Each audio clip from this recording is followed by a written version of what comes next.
O material submetido detalha de forma fascinante como a inteligência artificial está revolucionando a análise do metabolismo celular e do microbioma intestinal para prever doenças muito antes dos primeiros sintomas. A fundamentação técnica dessa pesquisa é fantástica, navegando com uma precisão incrível por dados multiômicos e redes dinâmicas. Com certeza, o objetivo da nossa análise hoje vai ser pegar esse material incrivelmente rico e refinar a arquitetura argumentativa para que o impacto da mensagem seja tão avançado quanto a ciência descrita. Exato!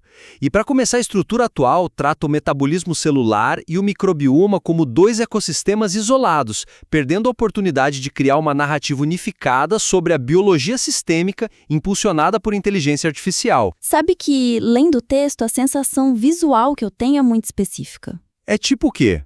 É como se o material descrevesse detalhadamente a usina de energia de uma cidade, que no caso é a célula humana.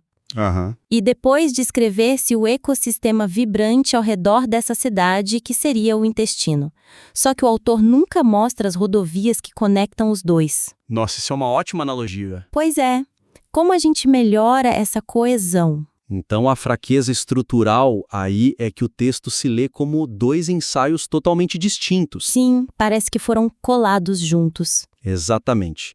Embora os dois lados abordem como a inteligência artificial supera ferramentas tradicionais lentas, a conexão biológica direta entre as moléculas das células, tipo a glicose, ou o ATP, e as bactérias do intestino, como os firmicutes, nunca é estabelecida de fato. O que acaba exigindo muito de quem está lendo, né? Demais! Isso faz com que a leitura pareça super fragmentada. A gente acaba exigindo que o leitor construa essa ponte conceitual por conta própria. Mas se eu me colocar no lugar do autor por um segundo, eu poderia pensar o seguinte: o meu público-alvo já entende que o corpo humano é todo conectado. Certo. Se eu detalhar demais essa junção logo de cara, eu não corro o risco de sobrecarregar o texto? Olha, na verdade, a sugestão aqui tem o efeito oposto. Ela reduz a carga cognitiva porque fornece um fio condutor claro. Ah, entendi. A sugestão é unificar as duas partes estabelecendo uma tese central logo no início. Uma tese dizendo o que exatamente? Dizendo que a IA está decifrando tanto a fábrica interna lá da célula, quanto as influências externas do microbioma, simultaneamente.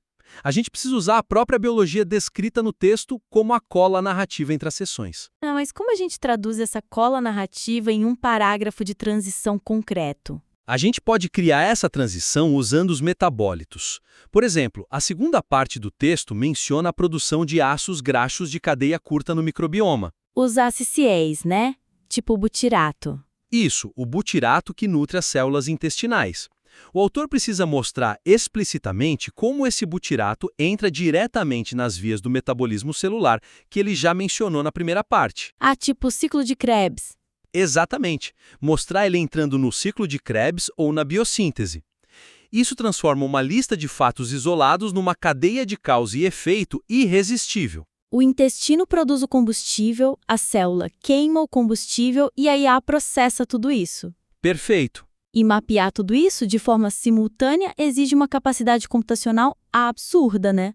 O texto destaca muito o poder preditivo da IA. Sim, os números são impressionantes. Pois é, a gente vê taxas de precisão de 92% a 95% em vários estudos, mas isso me levanta uma provocação natural. Qual? Será que a narrativa não corre o risco de parecer excessivamente otimista ao focar só nos triunfos dos algoritmos, sem abordar as barreiras técnicas desses dados em grande escala? O entusiasmo quase irrestrito em torno das capacidades preditivas da inteligência artificial obscurece as potenciais limitações e desafios inerentes a essa tecnologia, o que pode enfraquecer a credibilidade perante um público especializado. Fica parecendo um pouco unilateral, né? Fica assim. A fraqueza é que o material foca exclusivamente nos sucessos monumentais da IA. Tipo simular metabolismos para fármacos contra obesidade na in silico medicine. Isso. Ou prever quedas na bactéria Akkermansia mucinifila 18 meses antes da glicemia subir. Nossa, 18 meses é muita coisa. É fantástico, só que omitir os desafios experimentais atuais, como a dificuldade colossal de treinar essas redes neurais de forma livre de vieses, com dados tão diversos, faz a argumentação carecer de um senso de ceticismo construtivo. Mas o foco não é justamente exaltar a IA? Mas a sugestão é introduzir breves contrapontos que reconheçam essas limitações da IA ao processar dados biológicos globais. Para dar uma ancorada na realidade? Exato. Mostrar que a IA não é uma mágica infalível, mas uma ferramenta estatística poderosa que ainda lida com a complexidade do ruído biológico que as ferramentas tradicionais já enfrentavam. Onde exatamente a gente poderia injetar essa dose de realidade metodológica? Lembra da parte que menciona o uso de Big Data na Índia? Aquela de rastrear desbiose em 1 bilhão de habitantes? Essa mesma. Esse é o momento ideal para adicionar uma reflexão sobre como esses modelos lidam com a padronização desses terabytes de dados multiômicos, genômicos, proteômicos, metabolômicos, tudo junto. E quanto àquela taxa de 95% de precisão da ferramenta SC Metabolismo? Aí a gente pode colocar um questionamento direto.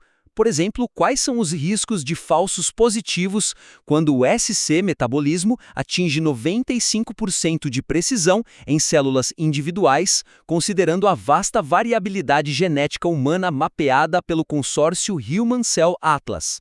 Nossa, isso é muito bom. É uma forma super elegante de antecipar a crítica do especialista que está lendo. Com certeza, demonstra uma maturidade científica enorme. Isso me leva a pensar sobre a narrativa global do texto, porque o autor passeia pelos Estados Unidos, Europa, Ásia, Índia, de forma super metódica. Metódica até demais, às vezes. Pois é. No momento, a progressão me lembra um passaporte recebendo carimbos geográficos em sequência. Tipo um diário de viagem? Isso. Primeiro é o A, depois Europa, depois Ásia, em vez de um mapa temático de problemas e soluções. Como a gente otimiza essa riqueza geográfica? O desfile de projetos de pesquisa organizados estritamente por geografia transforma sessões em catálogos informativos, diluindo o impacto de como essas inovações resolvem dilemas médicos específicos. E acaba ficando repetitivo, né? Muito. Essa é a grande fraqueza. Listar os avanços por região, tipo, primeiro o MIT e Harvard nos Estados Unidos, depois Max Planck na Alemanha, depois BGI na China, cria um ritmo segmentado. O leitor perde o fio da inovação. Perde porque o texto obriga ele a focar na localização do laboratório em vez da natureza do avanço científico. Mas agrupar tudo isso não apagaria a noção de que é um esforço mundial? Não se for bem feito. A sugestão é reestruturar a apresentação desses exemplos globais, agrupando eles pelas abordagens metodológicas ou pelos tipos de desafios médicos que resolvem. Ah, entendi. Usando os países só como pano de fundo. Exatamente. O país serve só para demonstrar a escala mundial da revolução. Dá um exemplo prático de como organizar isso. Claro. Em vez de separar por continente, a gente agrupa por aplicação da IA. A gente cria um eixo sobre modelagem e simulação. Unindo o que nesse eixo? Unindo os ensaios clínicos virtuais dos Estados Unidos, lá da Insilico Medicine, com as simulações dietéticas através de GANs no Japão, que prevêem alergias alimentares.